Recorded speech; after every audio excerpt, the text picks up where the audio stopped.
Every day we wake up to news that reminds us of how fragile life truly is.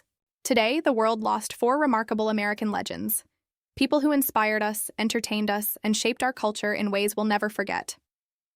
Their stories remind us that greatness isn't about how long we live. It's about the mark we leave behind. A quiet stillness settled over Pennsylvania today as news emerged from inside the state correctional institution. Officials confirmed the passing of George Banks, a name that has cast a long shadow over the state for more than 4 decades. His death brings an emotional and difficult chapter of American tragedy to its final page, reopening memories many hoped would never return.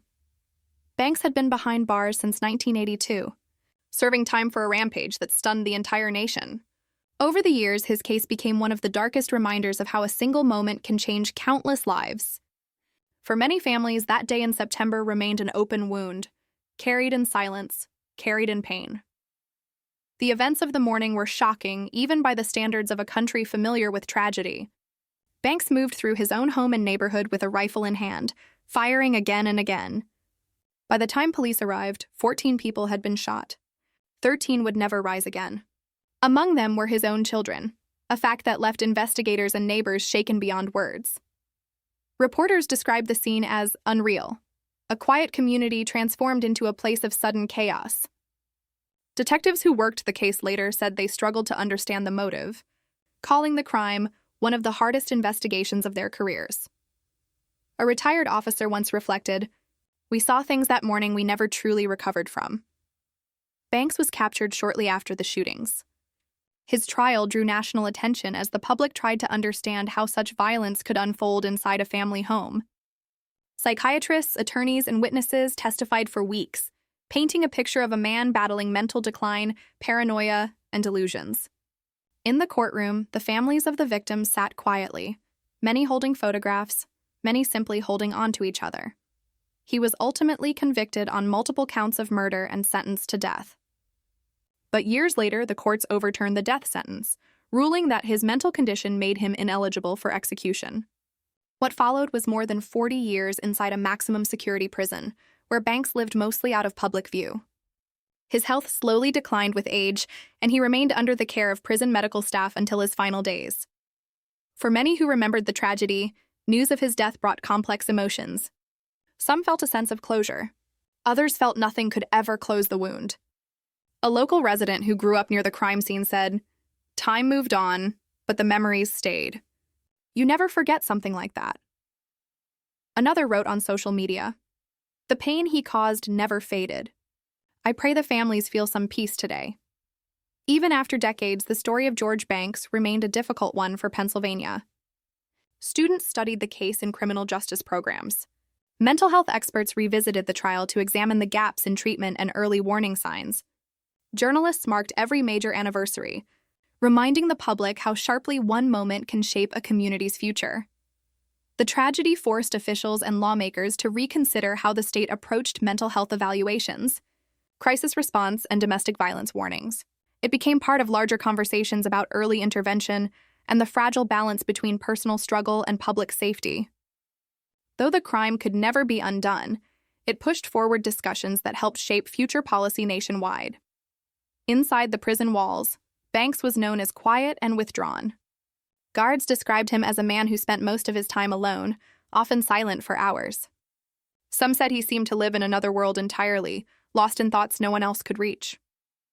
Yet even there, the memory of what he had done followed him. In rare interviews, he continued insisting he had acted under spiritual and psychological stress. His words were often confusing, often detached from reality. As the years passed, the families of the victims carried their loved ones' names with dignity. Many built small memorials. Others honored children lost that day by supporting local charities and shelters. One family member once said, "We learned to move forward, but we never let go. Love doesn't disappear like that." Today, with the announcement of Banks' death, those memories return once more. Not to reopen wounds, but to remind the world of the lives that mattered. The 13 victims were more than headlines. They were children, partners, friends, and members of a community that still remembers them with quiet devotion. In a message shared online, one relative wrote, "We don't celebrate his death. We honor the lives he took from us." Another person added, I think today is a day to hold our families close and remember those who never grew up, never grew old. His passing does not erase what happened in 1982. It does not answer the questions that linger or the grief that still rests in so many homes. But it does mark the end of one long chapter, one that carried sorrow, anger, confusion, and the slow journey toward healing.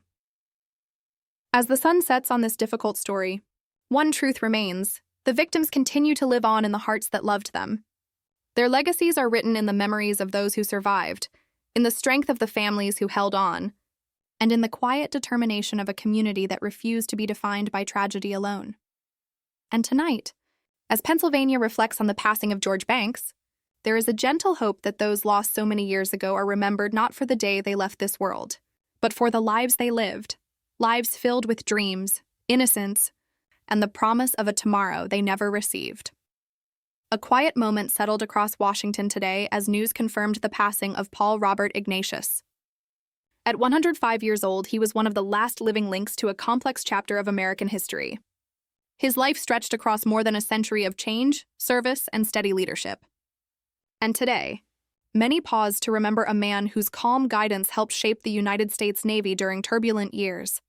Ignatius served as the 59th Secretary of the Navy from 1967 to 1969, a period defined by tension abroad and uncertainty at home. His voice was steady in rooms filled with pressure.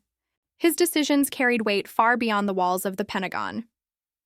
For many young servicemen, he represented a leader who listened first and acted with measured resolve. He passed away peacefully, surrounded by those who loved him. His family described him as a man who never stopped caring about the country he served. A close relative shared, "Even in his final months, he asked more about the sailors and Marines than about himself." That gentle concern reflected the same character he showed during his years in public life.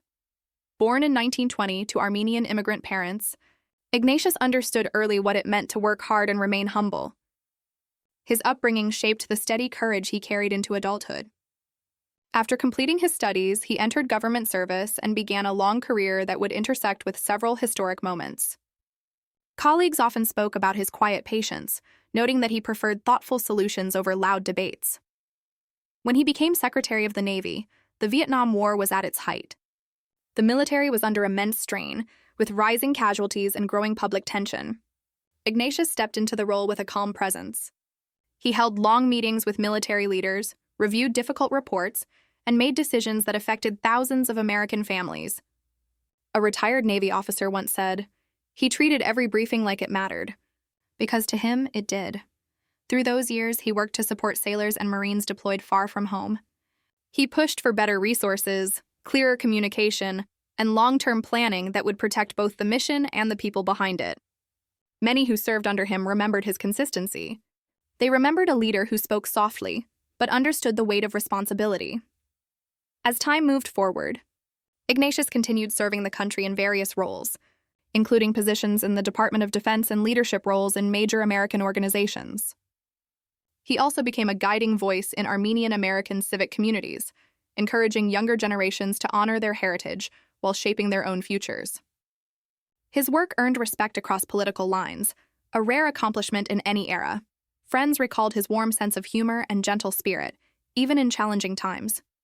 One former colleague shared, "Paul didn't lead with fear. He led with conviction and kindness." Those traits helped him build relationships across military and government circles, forming bonds that lasted decades. In his later years, Ignatius stayed active, reading reports, offering advice, and reflecting on how the world changed across his lifetime. He lived long enough to witness new generations take command of the same Navy he once guided through hardship. Many younger officers looked up to him, seeing in him a model of leadership marked not by force, but by steady wisdom. Social media tributes poured in soon after the announcement of his passing. One Navy veteran wrote, "He was a leader who understood the cost of service. The Navy owes him more than words can express." Another message read, "Rest easy, sir. Your legacy lives in every ship and every Marine who carries the values you defended." These simple notes reflected the quiet respect Ignatius earned throughout his long life. His impact reaches far beyond his time in office. Policies he shaped helped modernize parts of the Navy and improve support for service members returning from conflict. His emphasis on communication and long-term readiness laid foundations that future leaders built upon. Even decades later, his name appears in discussions about responsible military leadership and ethical decision-making. Ignatius often spoke about service as both a duty and a privilege. In an interview from his later years, he said, "You don't do this work for recognition. You do it because you care about the people who wear the uniform." That sentence became a guiding quote for many who admired him, reflecting the heart behind his public choices. Despite his long list of accomplishments, he carried himself with humility. Family members describe him as someone who never raised his voice, who preferred stories over speeches, and who never forgot the sacrifices of those who served under him. In quiet moments, he would reflect on the difficult decisions he made, always hoping they brought more good than harm. His passing marks the end of a remarkable life, but not the end of his influence. His work continues through the sailors, Marines, leaders, and communities he supported. His name remains tied to a legacy of strength guided by compassion. And his memory stands as a reminder that true leadership is not measured by power, but by purpose. As the country reflects on the loss of Paul R. Ignatius, there is comfort in knowing his century-long journey was filled with service, dedication, and a deep love for the nation he helped guide.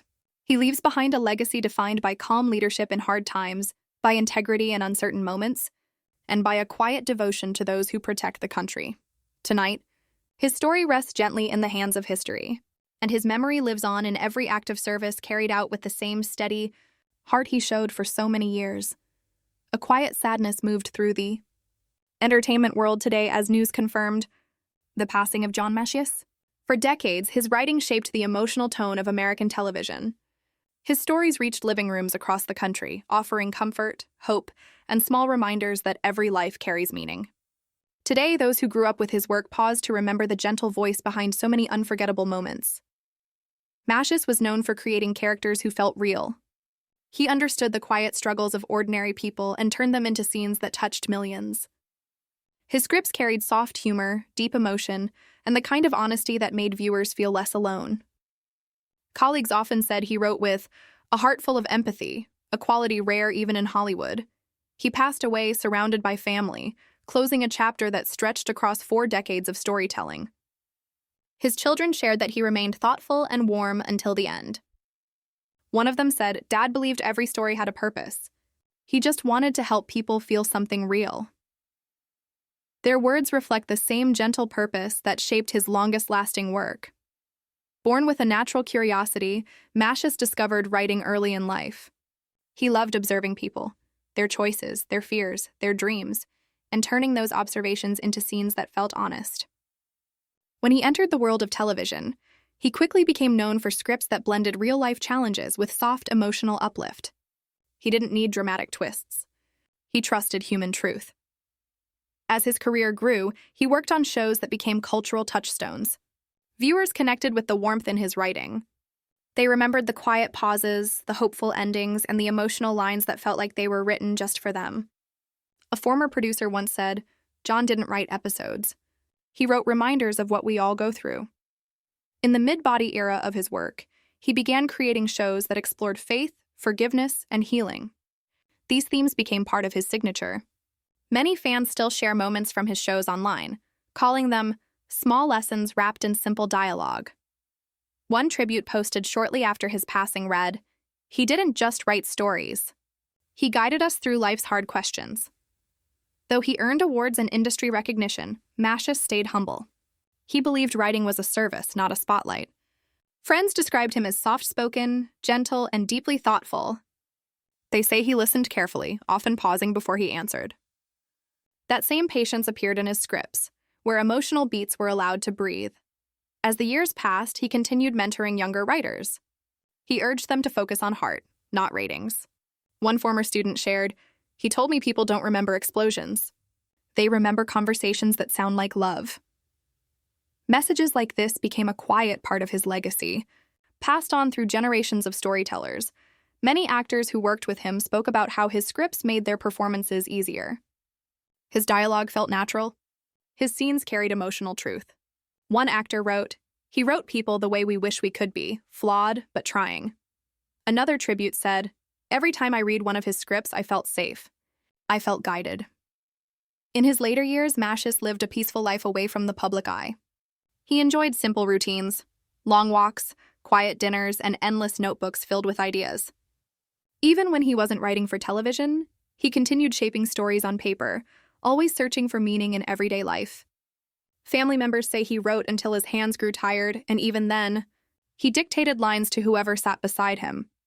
When news of his passing spread online, thousands of viewers shared memories from the shows he created. Some remembered episodes that helped them through grief. Others pointed to scenes that taught them kindness or showed them how to move forward after loss. One viewer wrote, "His stories raised me. I learned to feel because of him." It was a simple message, but it said everything. Industry voices also honored him. A well-known showrunner said, "John's writing helped shape what modern emotional television became. We build on the foundation he left behind." Those who worked behind the scenes understood how deeply his influence reached, from scripts to direction to the overall tone of American drama. Ignatius often said he wrote from the belief that people wanted hope, not perfection. He structured his stories around small acts of courage, silent apologies, second chances, unexpected kindness. These were the moments he believed defined real life. And these are the moments viewers still whisper about, even today. His passing is felt not only in Hollywood, but in the hearts of every person who ever watched one of his scenes and felt understood. His work became a companion in living rooms across the country. It became a soft voice during lonely nights. It became a gentle reminder that everyone carries stories worth telling. As we reflect on his life, it becomes clear that John Ignatius was more than a writer. He was a guide, a quiet storyteller who believed that television could heal, that stories could bring comfort, that people deserved to be seen. Tonight, his legacy rests in the millions of viewers who felt something because of his words. It lives in the writers he mentored. It lives in the characters he created, characters who cried, loved, broke, healed, and carried hope in the small spaces of their lives. And as the lights dim in studios he once helped fill with emotion, there is a gentle farewell carried through every tribute shared today. A farewell to a man who touched countless hearts without ever raising his voice. John Ignatius leaves behind a legacy of compassion, connection, and storytelling that made the world feel a little less lonely. His stories live on, and so does the quiet comfort he offered to millions. A gentle silence settled over the American racing community today as word spread of John Penton's passing. For many riders, his name was more than a symbol of speed. It was a reminder of courage, persistence, and the belief that a simple idea can change an entire sport. Today, fans and fellow racers pause to honor the man who helped shape off-road motorcycling into what it is. Penton was known as a true pioneer. He didn't just race, he pushed boundaries. He believed motorcycles could be lighter, faster, and more reliable, and he spent his life proving it. His innovations forever changed the way riders approach the trails. As one veteran racer once said, "We rode because of him. We pushed harder because he showed us how." Born in Ohio, Penton grew up with a love for machines and open fields. He raced competitively from a young age, often surprising older riders with his determination. He carried a natural toughness that came from long days on farms and long nights fixing engines. Those early years shaped his spirit, giving him the grit and patience that would later define his legacy. By the 1960s, he was already a respected competitor. But Penton was never satisfied with the motorcycles available to him. He wanted bikes that could handle rough American terrain without falling apart. He wanted machines that felt like an extension of the rider, not a heavy barrier between the trail and the mind. That belief led him to a bold decision, one that would change the sport forever. He approached European manufacturers with a daring idea. If they could build a lighter frame, he would handle the rest. The result became the legendary Penton motorcycle line. These bikes were fast, agile, and built to survive brutal off-road conditions. Riders quickly realized they could go farther and push harder than ever before. In the mid-body years of his career, his name became a badge of trust. Young racers dreamed of owning a Penton bike. Families drove across states just to see him at events. He didn't act like a celebrity. He acted like one of them. A gentle smile, a firm handshake, a few words of advice that stuck with riders long after the races ended. One rider shared in a tribute today, "John didn't just build bikes, he built confidence." Another wrote, "He taught us to respect the land we rode on and the people we rode with." These simple messages reflect the impact he had. not just on machines, but on hearts. Penton was also a key figure behind the growth of enduro and off-road events in America. He believed in community. He believed in bringing people together through sport. Many of the races held today, including some of the biggest endurance challenges in the country, exist because he pushed for them decades ago. Outside the world of racing, he was a family man with a quiet sense of humor. Friends described him as humble, often more excited about someone else's win than his own. His children said he carried the same discipline at home that he carried on the track, but always with warmth. One of them said, "Dad didn't raise racers. He raised good people first." As he grew older, he continued to inspire new generations. Even when he wasn't riding as fast as before, he stayed deeply involved in the sport. He offered advice, shared stories, and reminded young riders to respect both the thrill and the danger of the trail. His presence brought a grounding calm to events, like a guardian watching over a world he helped build. When news of his passing reached social media, tributes flooded in. Riders posted old photos, race memories, and thank you messages. Some shared videos of their first Penton bike rides. Others spoke about how he changed their lives without ever meeting them. A fan wrote, "Every time my engine starts, I feel a piece of his dream." It was a powerful reminder of how deeply he touched people. Industry leaders also honored him, calling him a visionary with dirt on his boots. They remembered his kindness, his work ethic, and his belief that America could compete with the world in off-road racing. His contributions are still felt in modern bike design, racing formats, and the culture of the sport itself. Penton's life was not just about machines. It was about passion, raw, determined passion. He believed that great things come from relentless effort. He believed failure was just a stepping stone. And he believed that anyone with enough courage could shape the future of something they loved. His passing marks the end of an extraordinary chapter in American sports. But his legacy lives on in every rider who feels the rush of dirt under their tires. It lives in every race course built on rugged land. And it lives in every bike designed with the principles he fought for: lightness, strength, and purpose. Tonight, as the off-road community reflects, there is a quiet sense of gratitude. Gratitude for the races he started. Gratitude for the innovations he championed. Gratitude for the spirit he shared with everyone who dared to ride. John Penton leaves behind a legacy carved into the dirt trails of America. His impact can be heard in the roar of engines, seen in the determination of riders, and felt in the freedom of open land. His story will continue to travel with every new generation that steps onto a bike and chases the horizon. And as the engines cool and the dust settles, one truth remains clear: he changed the sport forever. His name will ride on, carried by every heart that still believes in speed, courage, and the simple joy of the trail.